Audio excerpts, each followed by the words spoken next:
Este é o Sol. Desde o ano 10.000 a.C., a história abunda em pinturas e escritos que refletem o respeito e a adoração dos povos por este astro.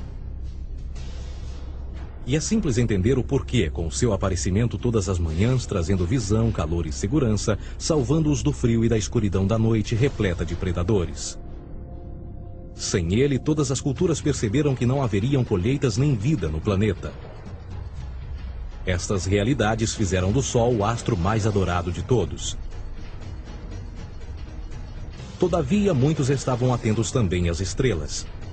As estrelas formavam padrões que lhes permitiam reconhecer e antecipar eventos que ocorrem de tempos em tempos, tais como eclipses e luas cheias. Eles catalogaram grupos celestiais daquilo que conhecemos hoje como constelações. Esta é a Cruz do Zodíaco, uma das mais antigas imagens na história da humanidade. Ela representa o trajeto do Sol através das 12 maiores constelações no decorrer de um ano. Ela também representa os 12 meses do ano, as 4 estações, solstícios e equinócios. O termo zodíaco está relacionado com o fato das constelações serem antropomorfismos ou personificações, como pessoas ou animais.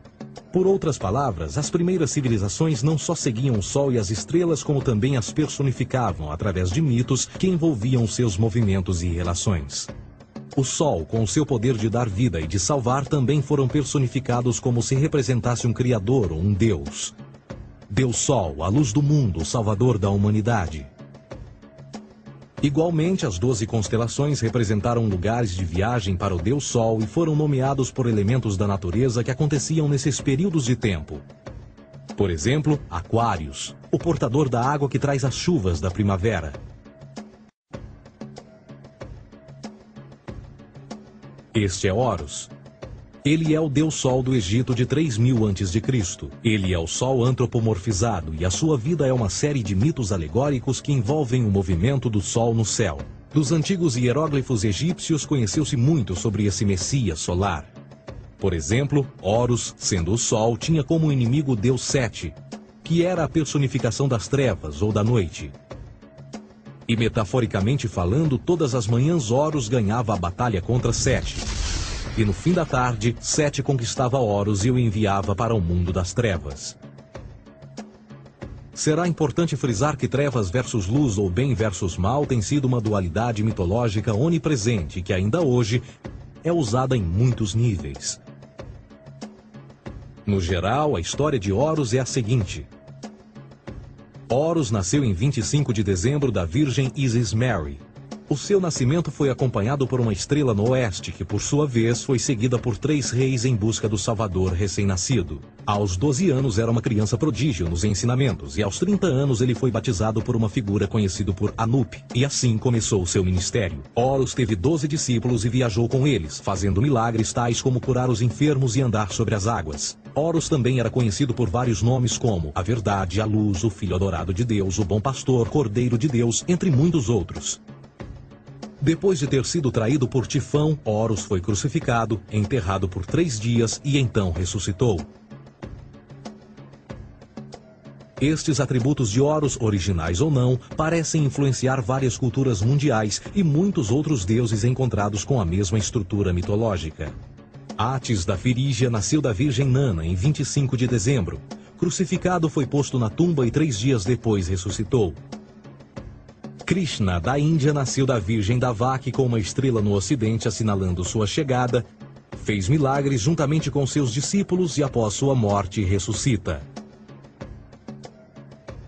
Dionísio da Grécia nasceu de uma virgem em 25 de dezembro. Foi um professor peregrino que praticou milagres como transformar água em vinho e é referenciado como Rei dos Reis, Filho unigênito de Deus, o início e o fim, entre muitas outras coisas, e após sua morte ressuscitou. Mitra da Pérsia nasceu de uma virgem em 25 de dezembro. Ele teve 12 discípulos e fazia milagres. E após sua morte foi enterrado por 3 dias e então ressuscitou. Ele também foi chamado de a Verdade, a Luz, entre outros. Curiosamente, o dia sagrado de adoração a Mitra era um domingo. O que importa salientar é que existiram inúmeros salvadores em diferentes períodos em diversos lugares da Terra que preenchem essas mesmas características. A pergunta que não quer calar: o porquê desses atributos? Por que o nascimento de uma virgem em 25 de dezembro? Por que a morte e a ressurreição após 3 dias? Por que os 12 discípulos ou seguidores? Para descobrirmos, vamos examinar o mais recente dos Messias solares. Jesus Cristo nasceu em 25 de dezembro em Belém. Ao nascer, foi anunciado por uma estrela no ocidente que seria seguida por 3 reis magos para encontrar e adorar um novo Salvador.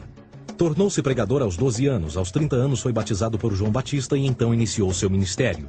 Jesus teve 12 discípulos que viajaram com ele praticando milagres como curar doentes, andar sobre a água, ressuscitar mortos. Ele também é conhecido como Rei dos Reis, o Filho de Deus, a luz do mundo, o início e o fim, o Cordeiro de Deus, entre muitos outros. Depois de ter sido traído por seu discípulo Judas por 30 moedas de prata, ele foi crucificado, posto em uma tumba e após 3 dias ele ressuscitou e ascendeu aos céus. Em primeiro lugar, a sequência do nascimento é completamente astrológica. A estrela no ocidente é Sírius, a mais brilhante do céu noturno, que a cada 24 de dezembro se alinha com outras 3 estrelas brilhantes no cinturão de Órion. Essas 3 estrelas brilhantes são chamadas hoje, como eram na antiguidade, 3 reis, 3 Marias no Brasil e Portugal. Os 3 reis e a estrela mais brilhante, Sírius, todas apontam para o nascer do Sol em 25 de dezembro. Esta é a razão pela qual os 3 reis seguem a estrela a oeste em uma ordem que apontam ao amanhecer. O nascimento do Sol.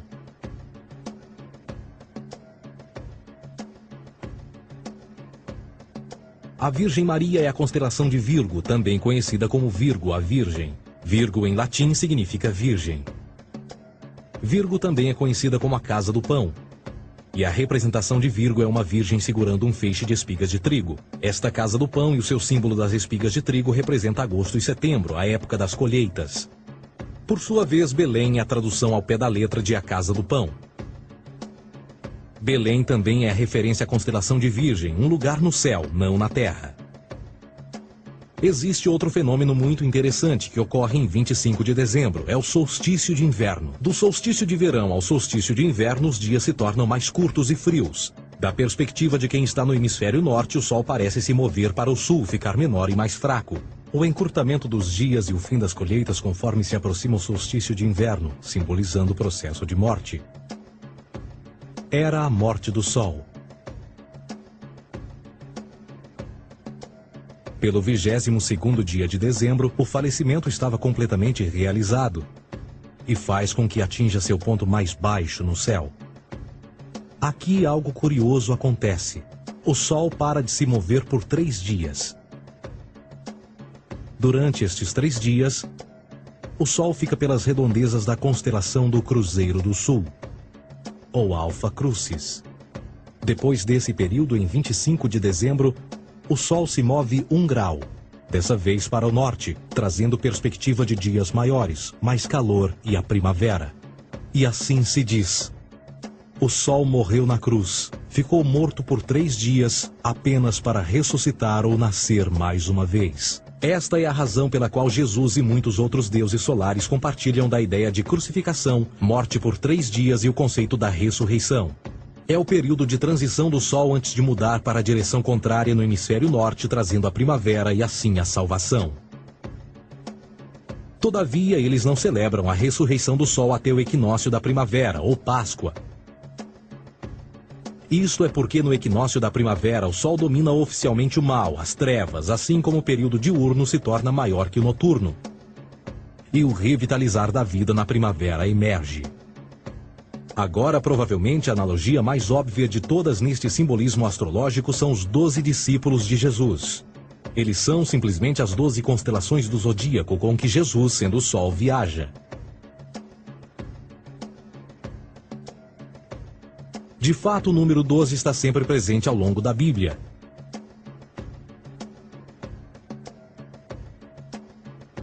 Voltando à cruz do zodíaco, o elemento figurativo da vida é o Sol. Isto não é uma mera representação artística ou ferramenta para seguir os movimentos do Sol. Era também um símbolo espiritual pagão.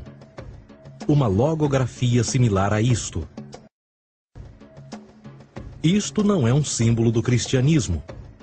É uma adaptação pagã da cruz do zodíaco.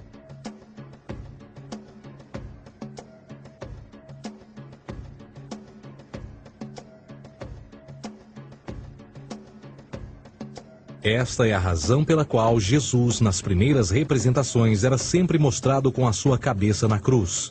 Jesus é o Sol, Filho de Deus, a luz do mundo. O Salvador a erguer-se, que renascerá, assim como o sol faz todas as manhãs. A glória de Deus que defende contra a força das trevas. Assim como renasce a cada manhã, e que pode ser visto através das nuvens, lá em cima nos céus, com a sua coroa de espinhos ou os raios de sol.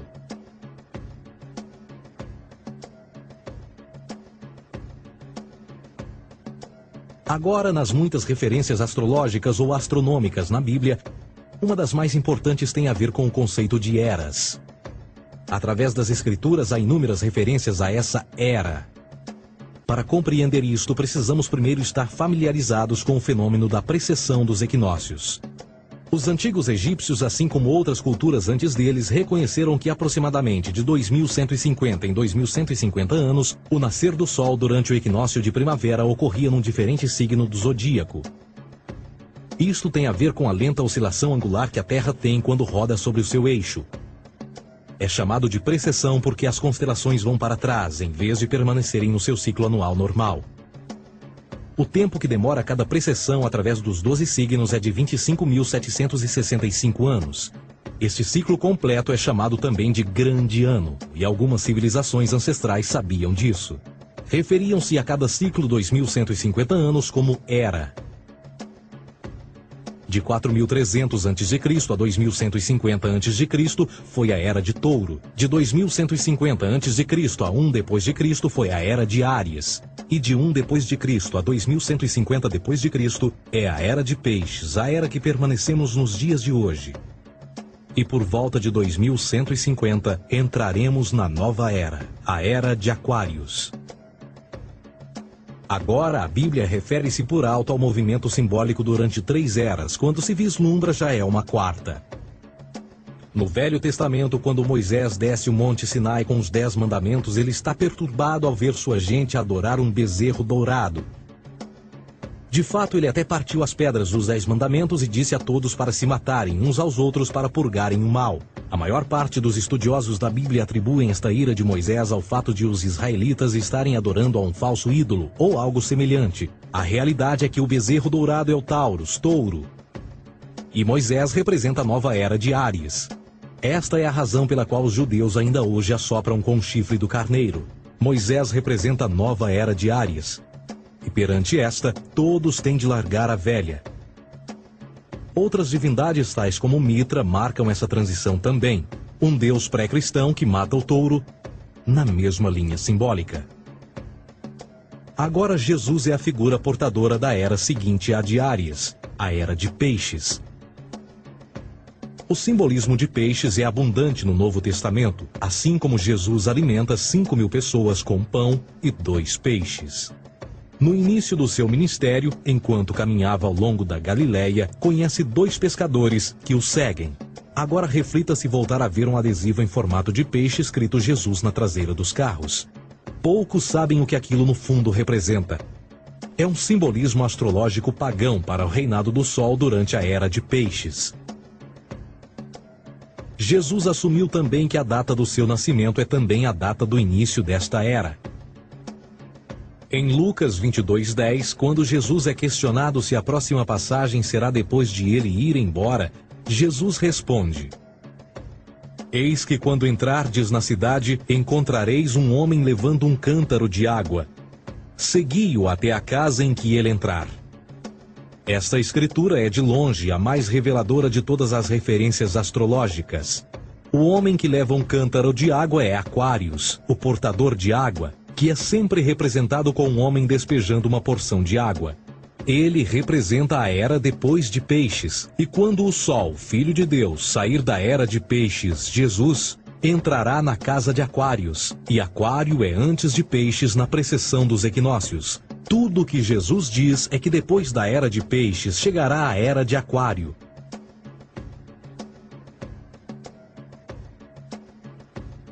Agora todos já ouvimos falar sobre o fim do mundo. Deixando à parte o lado cartunista no livro de Apocalipse, a espinha dorsal nesta ideia surge em Mateus 28:20, onde Jesus diz: Eu estarei convosco até o fim do mundo, dos séculos em português. Contudo, na tradução inglesa da Bíblia, a palavra mundo está mal traduzida. A palavra realmente usada era aion, que significa era. Eu estarei convosco até o fim da era, o que no fundo é verdade. Jesus, como personificação solar de peixes, irá acabar quando o Sol entrar na era de Aquário. Este conceito de fim dos tempos e do fim do mundo é uma má interpretação desta alegoria astrológica. Vamos dizer que aproximadamente 100 milhões de brasileiros acreditam que o fim do mundo está próximo. Além disso, o personagem de Jesus, literalmente e astrologicamente um híbrido, só demonstra o quão plágio do deus Sol Horus do Egito, Jesus é. Por exemplo, inscrito há 3.500 anos atrás, nas paredes do templo de Luxor, no Egito, estão imagens da Enunciação, da Imaculada Concepção, do nascimento e da adoração a Horus. As imagens começam com o anúncio à Virgem Ísis de que ela irá gerar Horus, que Nefe, o Espírito Santo, irá engravidar a Virgem, e depois o parto e a adoração, e que é não mais do que o milagre da concepção de Jesus. Na verdade, as semelhanças entre Horus e Jesus são flagrantes.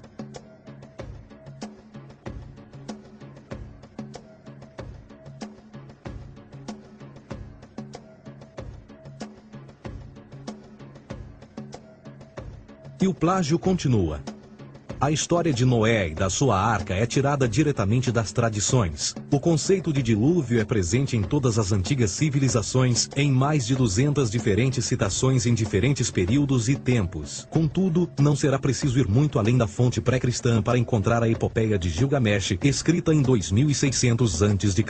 Esta história fala sobre grandes inundações ordenadas por Deus, uma arca com animais salvos e até mesmo o libertar e o retornar da pomba entram em concordância com a história bíblica, entre muitas outras semelhanças.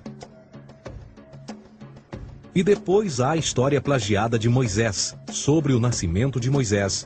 Disse que ele foi colocado numa cesta de cana e lançado ao rio para evitar um infanticídio. Ele foi mais tarde salvo pela filha de um rei e criado por ela como um príncipe. Esta história do bebê numa cesta foi retirada do mito de Sargão de Acade por volta de 2250 a.C. Depois de nascer, Sargão foi posto numa cesta de rede para evitar um infanticídio e lançado ao rio. Foi depois salvo e criado por Aqui, uma esposa da realeza Acádia. Além disso, Moisés é conhecido como legislador, portador dos 10 mandamentos e da lei mosaica. Contudo, a ideia de a lei ser passada de um deus para um profeta numa montanha é também antiga. Moisés é somente um legislador numa longa linha de legisladores na história mitológica. Na Índia, Manou foi o grande legislador. Na ilha de Creta, Minos ascendeu ao monte Ida, onde Zeus lhe deu as leis sagradas. Enquanto que no Egito, Moisés tinha nas suas pedras tudo o que Deus lhe disse. E no que diz respeito a estes 10 mandamentos, foram retiradas a papel químico do feitiço 125 do Livro dos Mortos do Antigo Egito. O que é que o Livro dos Mortos dizia? Eu nunca roubei, tornou-se tu nunca roubarás. Eu nunca matei, tornou-se nunca matarás. Eu nunca menti, tornou-se nunca levantarás falsos testemunhos. E por aí adiante. A religião egípcia é, no fundo, a base fundamental para a teologia judaico-cristã. Batismo, vida após a morte, julgamento final, imaculada concepção, ressurreição, crucificação, a arca da aliança, circuncisão, salvadores, comunhão sagrada, dilúvio, Páscoa, Natal, a passagem e muitas outras coisas e atributos são ideias egípcias, nascidas muito antes do cristianismo ou judaísmo. Justin Martyr, um dos primeiros historiadores e defensores cristãos, escreveu: quando nós, cristãos, dizemos que Jesus Cristo, nosso Mestre, foi produzido sem união sexual, morreu e ressuscitou e ascendeu aos céus, nós não propomos nada de muito diferente do que aqueles que propõem e acreditam tal como nós, nos filhos de Júpiter. Numa escrita diferente, Justin Martyr diz: Ele nasceu de uma virgem. Aceite isto em comum com o que você acredita dos Perseus. É óbvio que Justin e outros cristãos cedo souberam como o cristianismo era semelhante a outras religiões pagãs. Contudo, Justin tinha uma solução. Para além de tudo o que sabemos, o diabo era em quem mandava. O diabo teve a ambição de chegar primeiro que o Cristo e criou essas características para o mundo pagão. Fundamentalist Christianity, fascinating. These people actually believe the world is 12,000 years old. Swear to God. I actually asked one of these guys, okay, dinosaur fossils. He says, dinosaur fossils? God put those here to test our faith.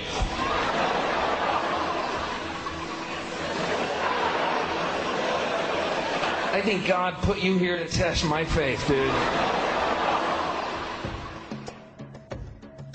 A Bíblia não é nada mais do que um híbrido literário astro-teológico, tal como todos os mitos religiosos que os antecederam. De fato, o aspecto da transferência de atributos e umas personagens para as outras é facilmente reconhecida no próprio livro em si. No Antigo Testamento há a história de José.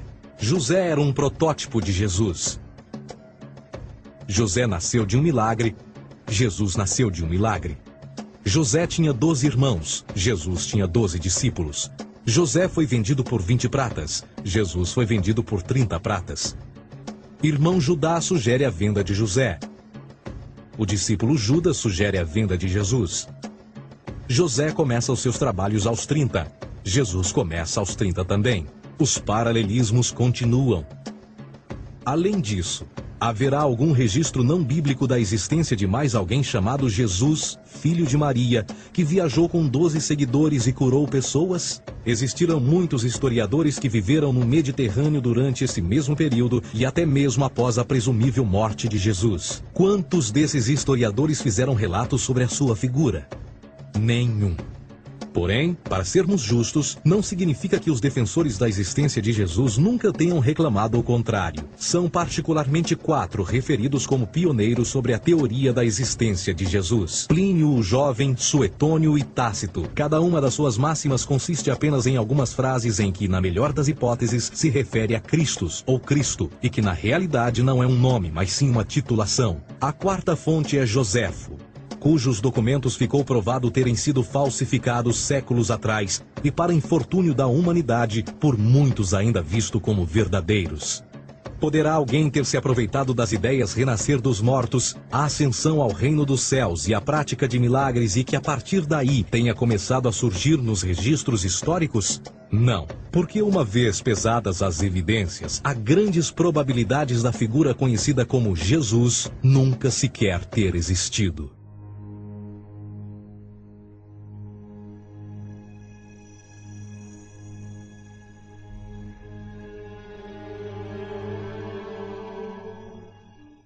We don't want to be unkind, but we want to be factual.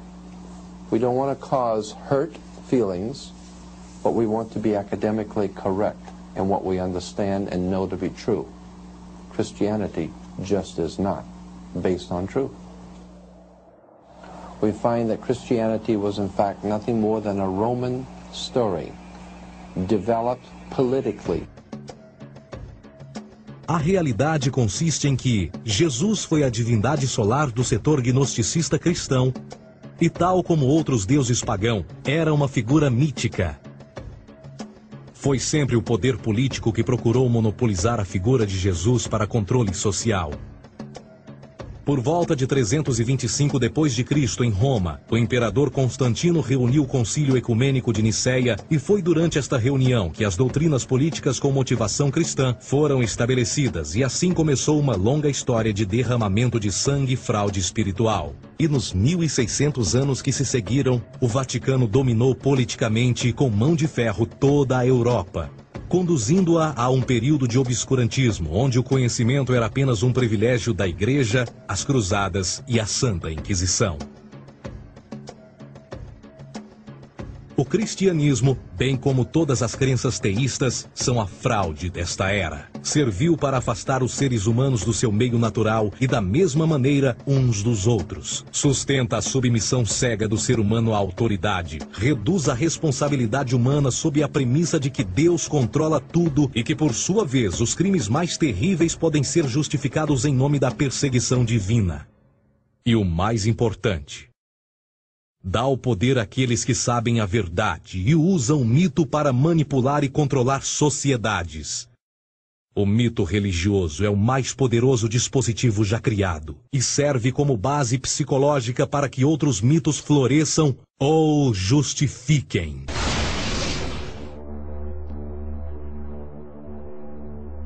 A myth is an idea that, while widely believed, is false. In a deeper sense, in the religious sense, a myth serves as an orienting and mobilizing story for a people. The focus is not on the story's relation to reality, but on its function. A story cannot function unless it is believed to be true in the community or the nation. It is not a matter of debate. If some people have the bad taste to raise the question of the truth of the sacred story, the keepers of the faith do not enter into debate with them. They ignore them or denounce them as blasphemers.